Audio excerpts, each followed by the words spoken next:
The tables are turning, your eyes are opening. Welcome to the revolution. People crying out for justice. Thank you. Thank you, Whitney. I can't beat that. But honorable leader of the opposition, fellow speakers, fire, fire, fire! Come on, UNC! It's only fire! Fire! Members of Parliament, the most loyal and beautiful supporters of this great United National Congress. The boss is in the building! KPD is here! I don't know what the honorable KPD has, but all the man want it! I don't know! There's running a down for this great party. But just like the tree that is planted by the rivers, we shall not be moved.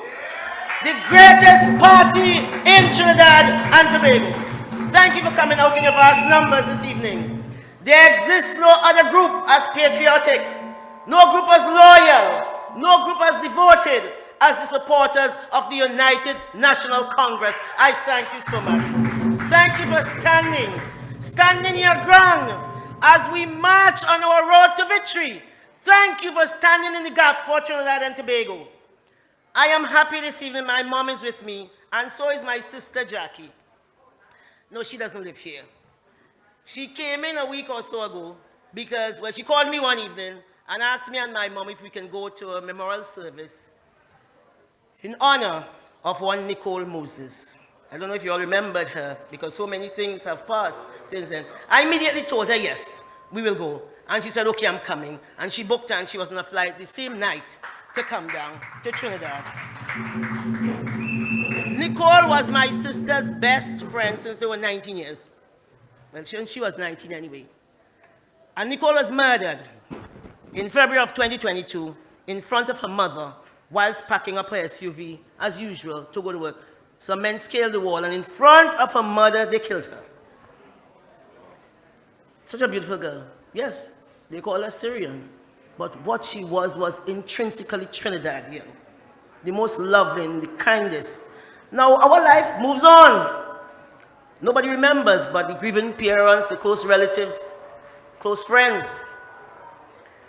Nobody remembers the trauma. And that same week it happened that 4 men happened to murder them in a pipeline out in some bird 6. So you know, she was quickly taken off the front page of the papers.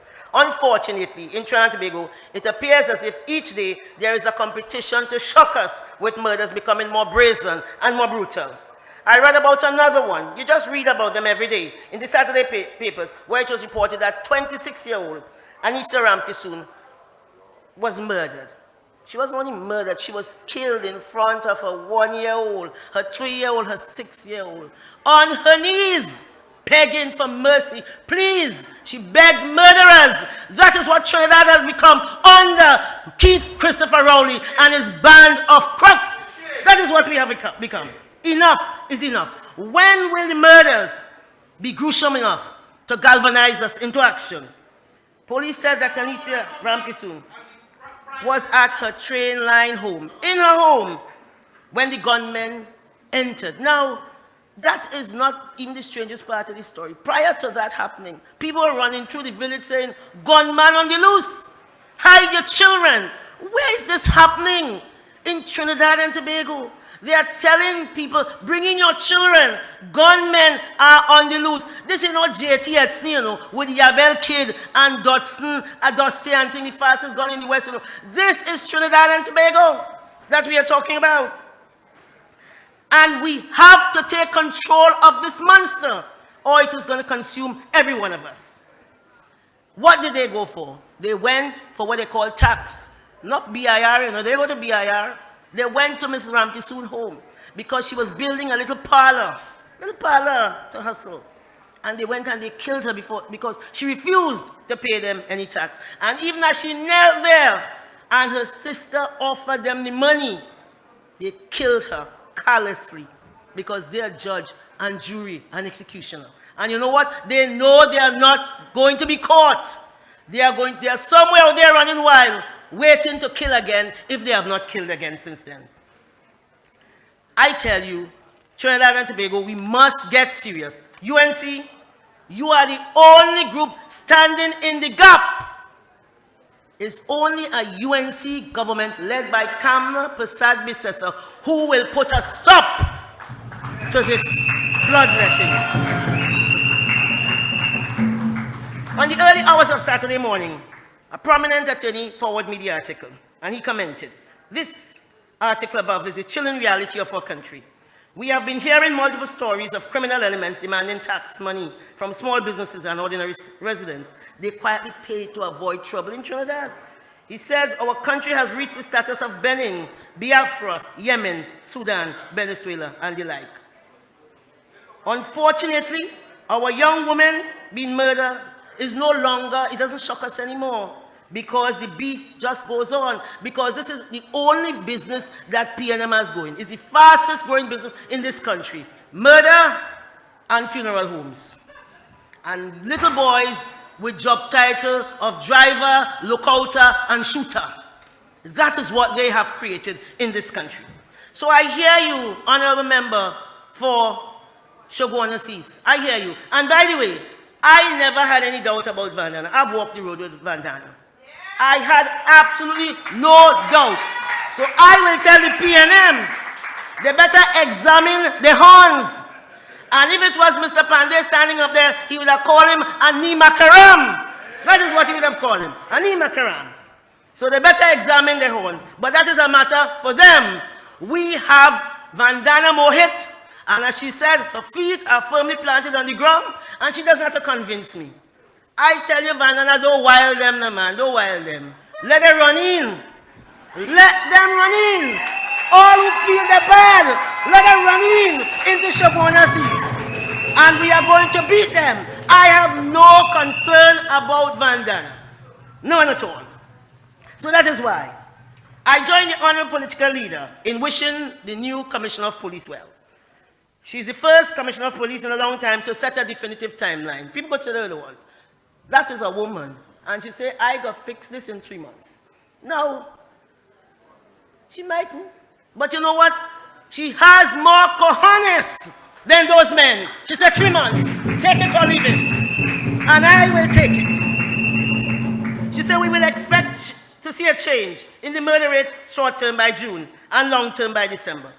I am more interested in her commitment of expanding the youth group, with the police youth groups within the communities, as the UNC has always stressed that well-entrenched, accessible, support, social programs must be the bedrock of any viable pathway to succeeding in the fight against crime. So that is why I feel hopeful, not necessarily about the time frame given, but by someone who is willing to put their money where their mouth is. They are willing to promote a process of hard work, interaction, integration with the communities. That is what we need. Fighting crime starts in your house. It does not start in the police station. So all these big men walking around with big guns, talking about hell up in the Harlem as if they are Rambo, that is solving nothing. It's a waste of time. We have to fix the homes. We have to fix the communities. And that is how we are going to fix crime. And who is willing to do that hard work? Who started that hard work? The boss is in the building, my darling. Kamla Prasad Bisesa is here. So again, I reiterate that the Commissioner has a lot to do, including convincing a heartless, clueless, unconcerned government about the benefits in providing opportunities, viable alternatives for restless youths. We are not without raw material, and again, MP Vandana spoke about it. It's as if she had read my script. Because over the carnival period, you know, I'm there randomly looking through YouTube, and I saw a group of young men out of Sealots have something, so they say, we outside Part 10. And I can tell you, they started a session of music by playing Lala by Nelson. They moved into Sonilal Lotila, and then they went into Destra, My Trini Beta, and they were singing every word. These are guys, young boys out of Beaton, very talented. They were singing every word. They have no concern about race. They're over that. They're not discriminatory. All they want is an opportunity in Trinidad and Tobago.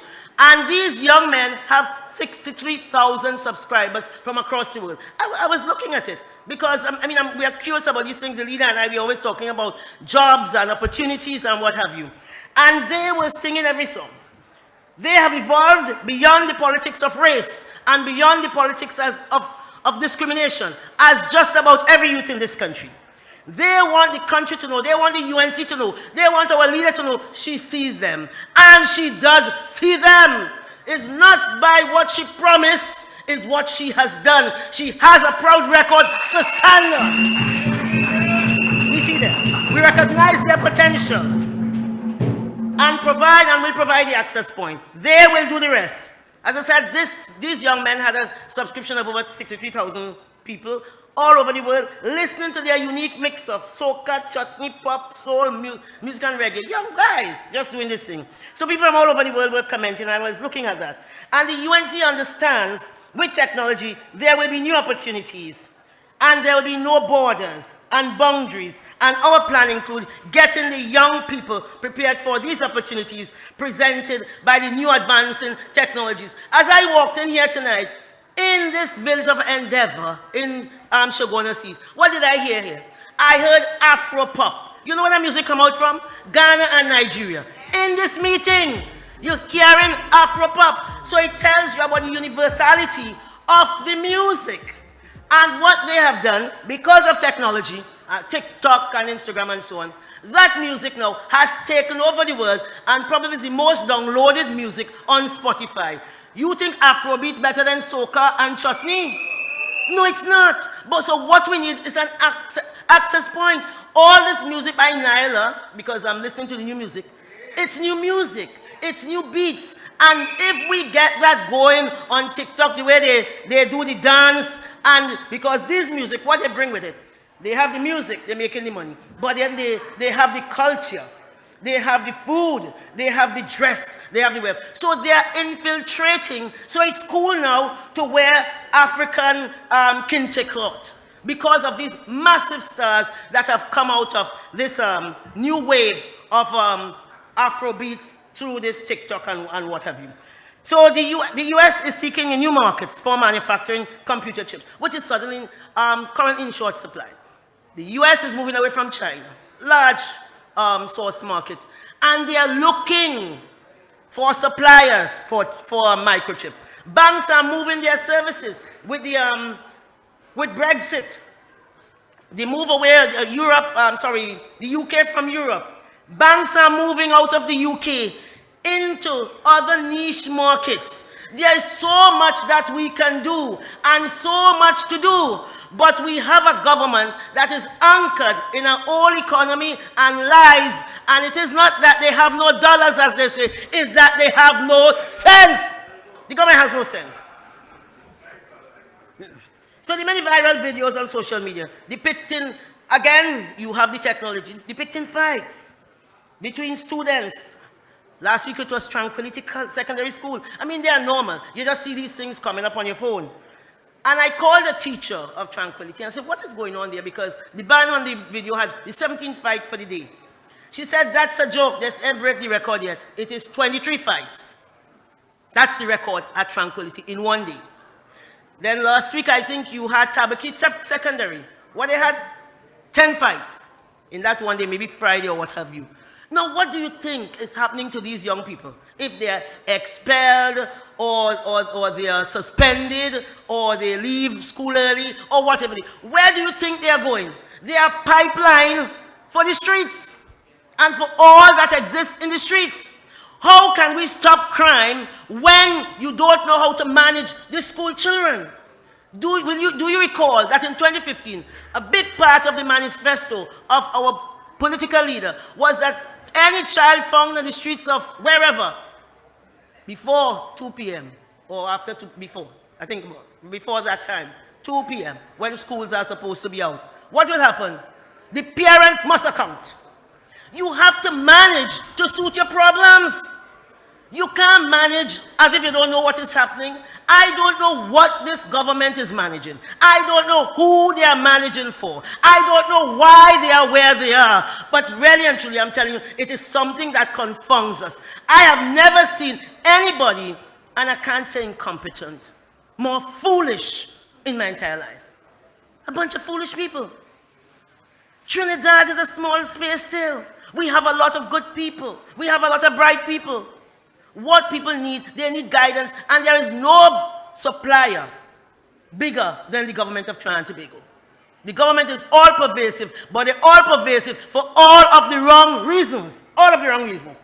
So having more teachers, more police, more soldiers, even that is not going to help at all. There's a correlation with the almost 8 years of this inhumane, do-nothing, lazy, greedy government in office, and this steep increase in school violence, crime, the rise in gang membership, and murders. There is a correlation.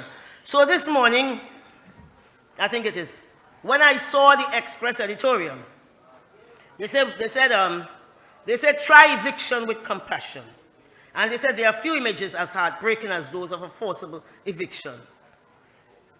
And they were talking about children and elderly begging and screaming. No, yes, okay, you're in charge. They have to go. But you don't think you could be a little more humane? You have to have, how you could find 50 police according to the Express to pull up there to evict old people and little children. But there was not one to see when Andrea Barrett was being hauled away in a car. The MP for Chaguanas East spoke about Jomo Modest. There was none. There are 50 to go and line up to scatter away old people. I didn't even know there was an eviction going on. Why? Those people didn't make any noise. They didn't go to the media. They didn't call a press conference. They were moving. I'm told it was 6 families. 6. They found 50 policemen. And you wonder why it has crime? Nobody was there to see when 3 useless individuals would jump in Nicole Moses' wall. Nobody. Today, I'm seeing where Junior and Marilyn Emmanuel, their daughter Shade, left home 5 years ago, never returned, a 20-year-old girl. 2 years after, or maybe a year after, they found some clothes and maybe some remains. And for the last 5 years, he's been begging this government to have these samples tested just to see if it is his beloved Shade. Up to yesterday, I think it was in the papers. So when they kill you now, and people find you, you have to say, thank God they find me, they could bury me, they are closure. You have to thank God for that. Because they are now looking at remains that are just sitting on a shelf. No police. 50 to throw out 6 families who were non-violent. All of them said their rent was paid up to date. Yes, they have to go. They can't fight all year. All they're there to make the rich richer, and who they're dead, and so on. But Jesus Christ, you have to treat people with compassion and with humanity. This is where we are. And then you ask why there's crime. I say all the time, an organization takes on the DNA of the leader. And that is why everybody vexed, everybody cruel, everybody evil, everybody pushing everybody around. But you will see tonight as we start on our road to what? Victory. Our country. People all over are telling me they want to help to ensure, and when they say we want to help, I say you don't want it, please, you don't want the PNM to win. They say no, we don't want Rowley to win. So UNC, open up yourself. Welcome everybody. Let us put our hands and our shoulders to the wheel, because we have to stand up for our children's future. We have to speak up for our children's future, and we have to fight for our children's and the youth's future. UNC, you are all that stand between the PNM and utilizing people. We have to fight for Trinidad and Tobago. Let's keep fighting. Let's keep hope alive. I thank you so much. The voice of the people is the voice of God.